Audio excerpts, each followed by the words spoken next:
We have a Fox News alert. It is a big one. A federal indictment against Hunter Biden now appears imminent.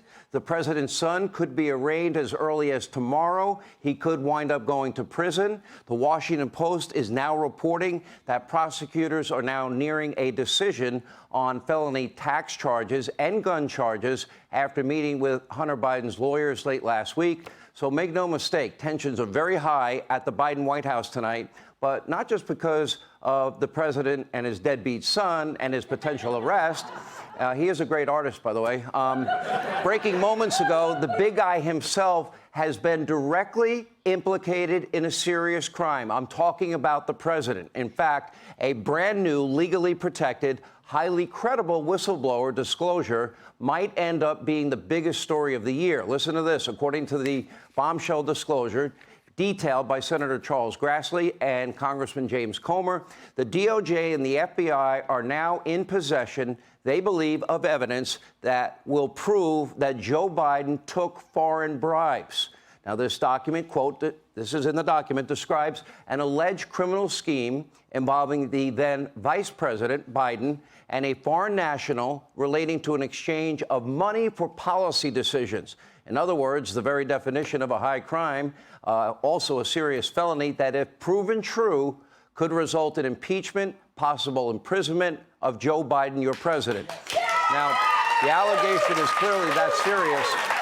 The document also purportedly includes a precise description of how the alleged criminal scheme was employed, as well as its purpose. But tonight, we don't know if federal officials ever even bothered to investigate or authenticate these very serious and precise claims in any way, shape, manner, or form. Now, remember, the Hunter Biden laptop, that was in the FBI's possession since December of 2019. We still don't know for sure if investigators even attempted to verify the contents. Although John Solomon, he will be here in a moment, he says in his reporting that, in fact, the FBI did verify that the laptop from hell was authentic in the spring of 2020.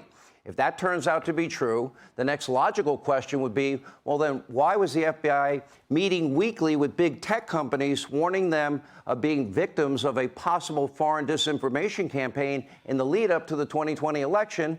And the head of Twitter integrity at the time, a guy by the name of Yoel Roth, telling the AG in Missouri, now Senator Eric Schmidt, that the misinformation, it may be about Hunter. Well, they knew Rudy Giuliani, Trump's attorney, had a copy of the laptop. Of course it was going to be leaked. Now, meanwhile, in a very defensive public statement, the Biden White House accused Republicans of floating anonymous innuendo. And, quote, when it comes to President Biden's personal finances, anybody can take a look. He has offered an unprecedented level of transparency. Not quite. So in the spirit of unprecedented transparency, let's say perhaps the White House should call on the FBI to release the document in question right now. If the whistleblower's allegations are just baseless and politically motivated attacks, as the White House is claiming, and I don't think that will be a problem. But don't hold your breath. House Oversight Committee Chair Comer has already subpoenaed the document in question, but don't expect the oh-so-transparent White House to lend a helping hand. In fact, don't expect Biden to be transparent in any way either, or honest for that matter. We're still looking for answers to the following questions. How much money has the Biden family made? How much were the deals with China and Russia and Ukraine and Kazakhstan and about a dozen other countries? And how much profit did they make? And what were the countries expecting in return for these deals? Why didn't Hunter register as a foreign agent while working on behalf of foreign nationals? And the big question is, what did your president, Joe Biden, know? And when did he know it? And did Joe Biden make any money from any of these deals with Hunter Biden and his foreign business partners? And if he did make any money, how much money did he make? Remember, Hunter complaining bitterly that Pops took half his income, and he had to pay for Pop's home repairs, and, of course, set aside 10% for the big guy we all know is Joe Biden. So why, according to Chairman Comer, were 12 different members of the Biden family reportedly now raking in proceeds from these countries? And as Chairman Comer outlined, why did the Bidens set up all these, quote, LLCs that seem to be shell corporations to distribute the money. And here's the big one. Why did Biden lie to every American over and over and over again about never once talking to his son, Hunter, about his foreign business deals? He said he never one time ever talked to Hunter about any of these foreign deals, but yet we have even photographic evidence. Now, is your president compromised with China, with Russia, Ukraine?